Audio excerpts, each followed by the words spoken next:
ali uganete kaj na zaslonu. Mislim, da ne bo enostavno uganiti. Pokazala sam vam samo košček obarvenega stakla, okna Milanske katedrale. Da bi razpoznali to umetnino, morate videti celotno sliko in šele potem lahko uživati v njeni lepoti.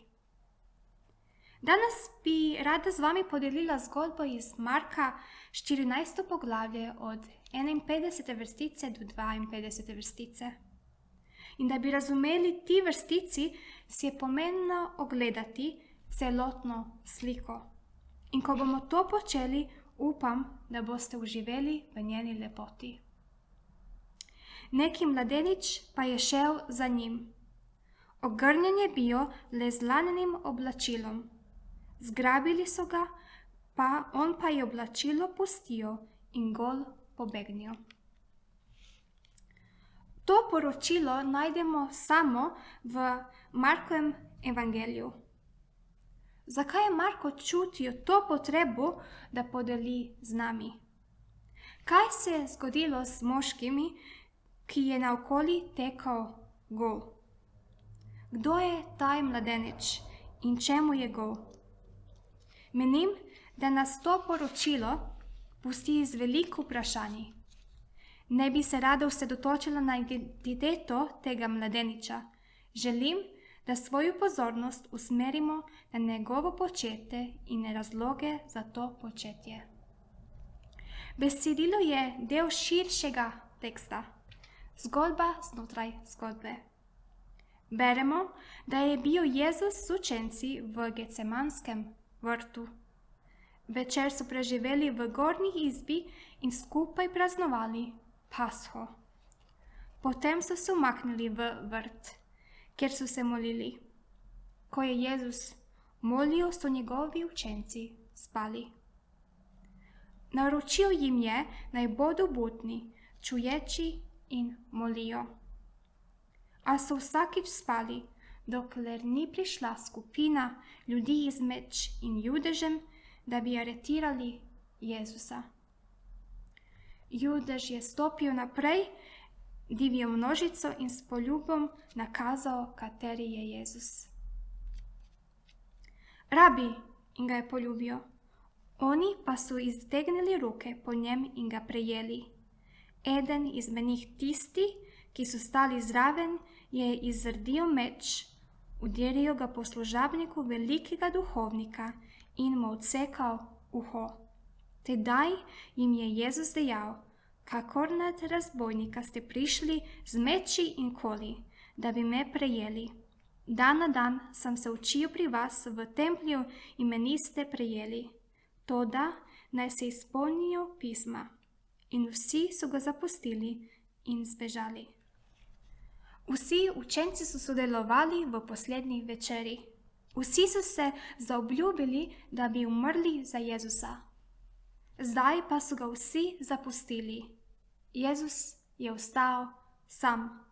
Jezus je tudi sam čakal. Jezus je bil v veliki stiski. Vedel je, da bo kmalu nastopila njegova ura, ko bo izdan grešnikom, da ga križajo. V svojem trpljenju se je zatekel v molitvi.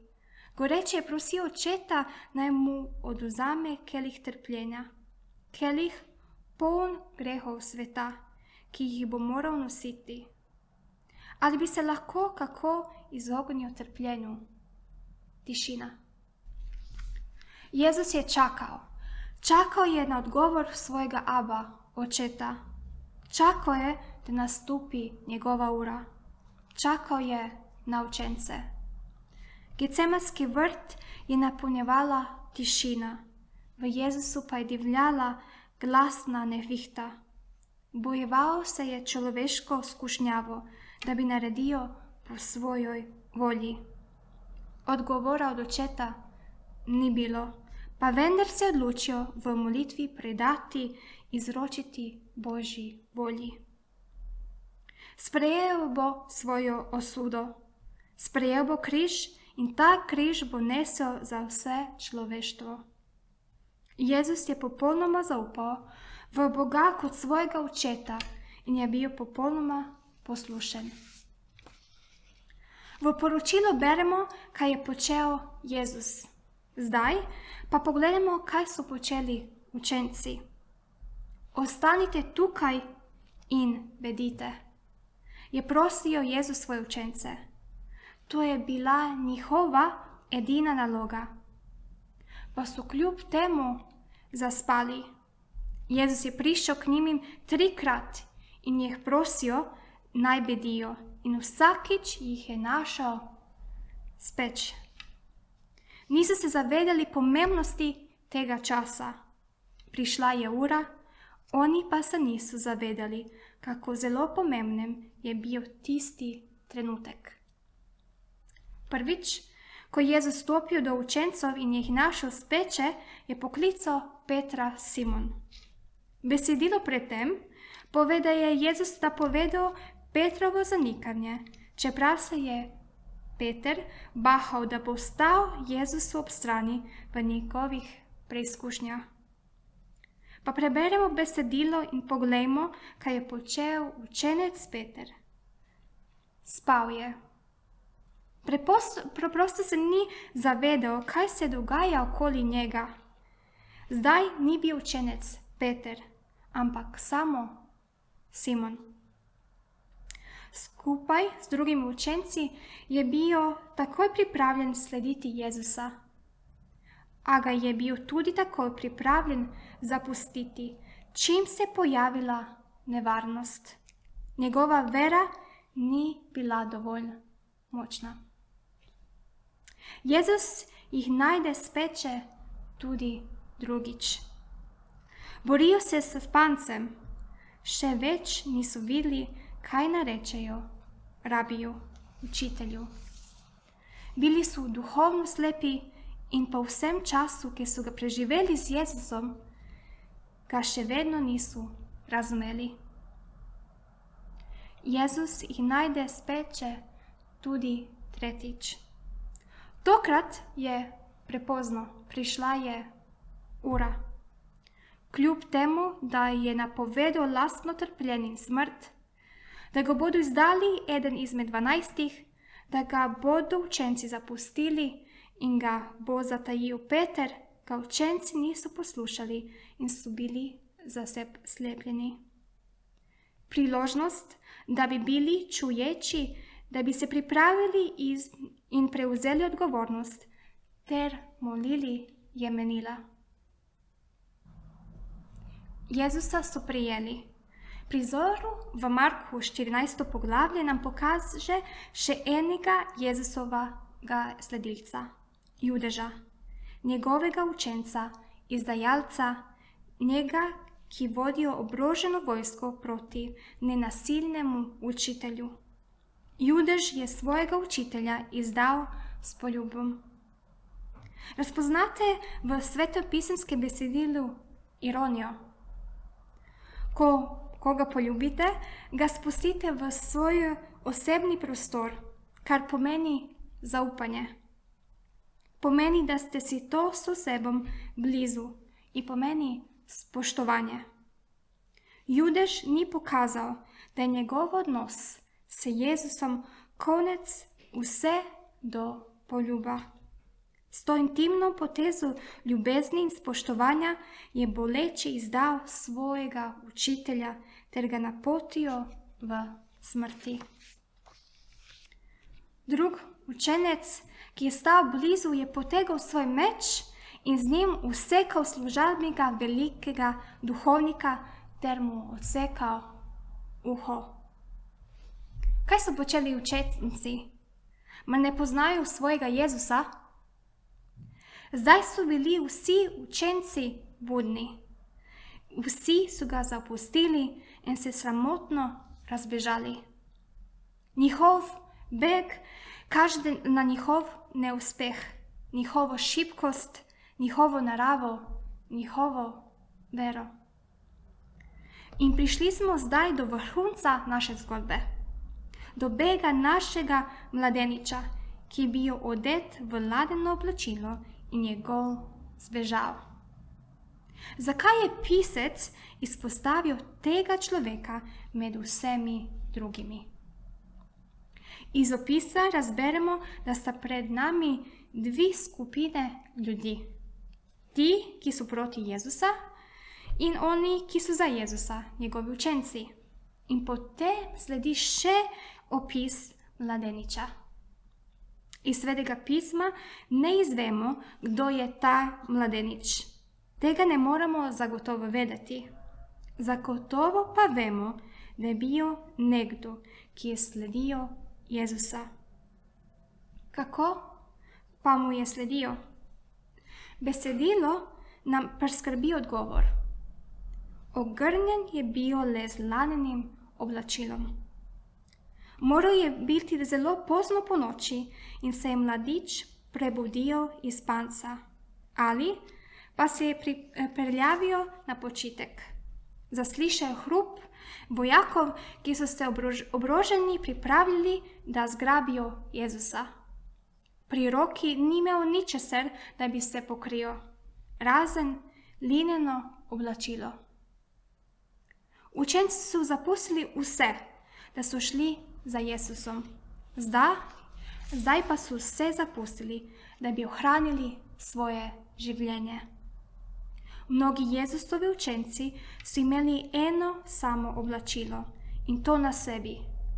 Ta mladenič pa je pustil za sebo celo to.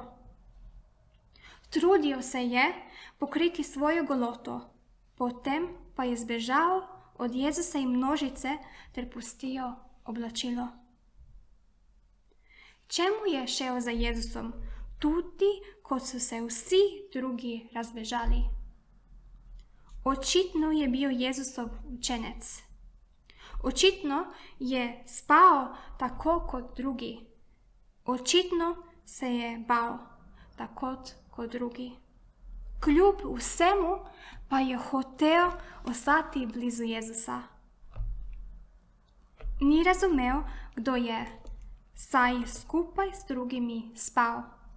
Pa se kljub temu odločil slediti Jezusa in zabral poslednji kanček poguma ter stopil naprej, da je ostal v njegovi bližini. Kaj se je zgodilo potem? Množica ga je opazila in poskusili so aretirati še njega. Poskušali so ga ujeti, pa se je ni dal in je tekel, kot bi mu gorelo pod nogami, kako vsi drugi. Mislim, da se svi najdemo v koži tega mladeniča in zato je besedilo tako sodobno. Tako je ta mladenič sledil Jezusa. Menim, da ni nujno sledil samemu Jezusu, kakor da bi ga Jezus zanimal, ni pa mu šel se popolnoma predan. Vsekor mu je bilo zelo všeč. Skupaj z drugimi učenci je morda trdil, da je njihov zveličar, da je on njihov Jezus, njihov rabin. Sledil pa so mu zgolj na posveten način. Zbežal je, ker ni bil pripravljen na situacijo. Njegova povezava z našim Gospodom je bila površinska. Ko so ga zdele stiske in pritisk tega sveta, njegovega ohlapen in površniki odnos z Jezusom ni zdržal in je zbežal. Ali smo tudi sami v podobni nevarnosti? Verjamem, da se lahko to zgodi tudi v našem duhovnem življenju. Lahko redno obiskujete cerkev in imate občestvo z Božjim ljudstvom. Lahko se posvetite z njimi. Redno poslušate pridike in preučujete Sveto pismo. Lahko, da ste odrasli v krščanskem domu in okolju in ste se naučili izreči prave besede. Pa kljub vsemu temu niste nikoli z Bogom stopili v globoki in osebni odnos, niti dojeli njegovega pravega namena ali osebnosti. Velikokrat se samo nadenemo masko dobrega učenca, dobrega kristjana in skrivamo svojo pravo naravo. Naša duhovna zunajnost je morda odeta v linena oblačila, a naša realnost je v Božjih očeh sramotno gola. Kaj se trudimo zaščititi? Oziroma, koga se trudimo zavarovati? Večinoma se trudimo uvarovati svoje življenje in dostojanstvo. Tudi navidezen Jezusovi sledbenici bodo prispeli do točke, ko bodo bežali, da si ohranijo življenje.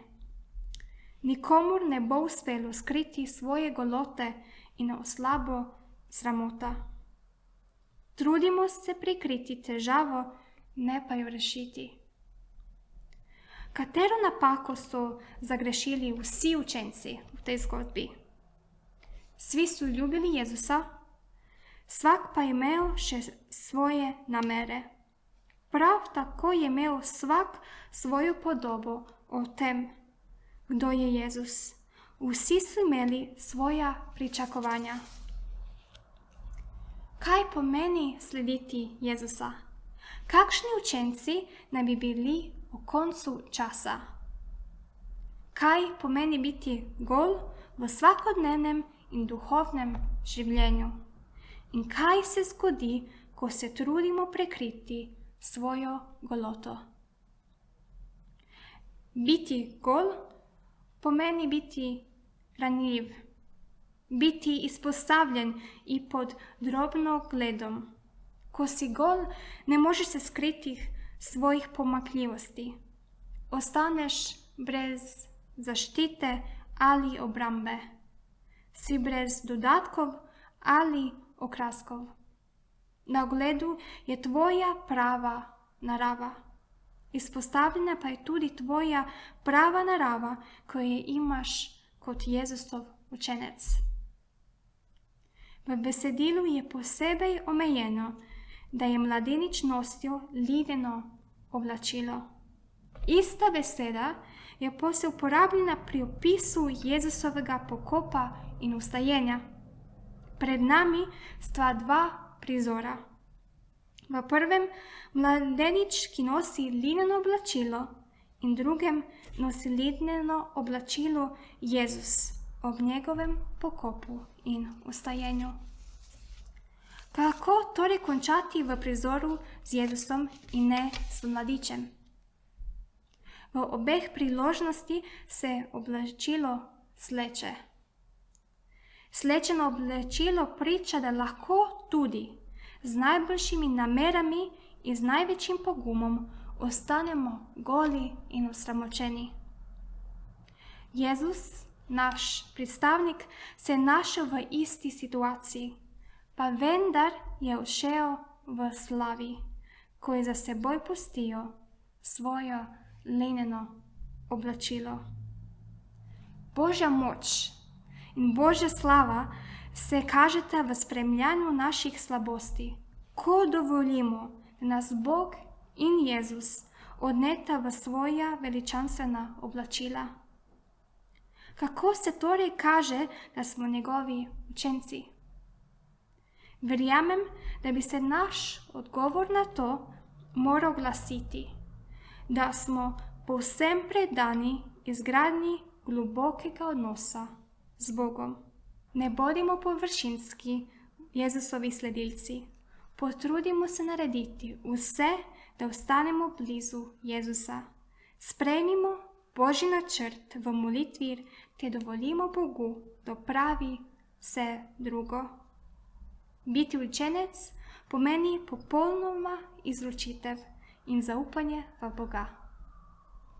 Amen.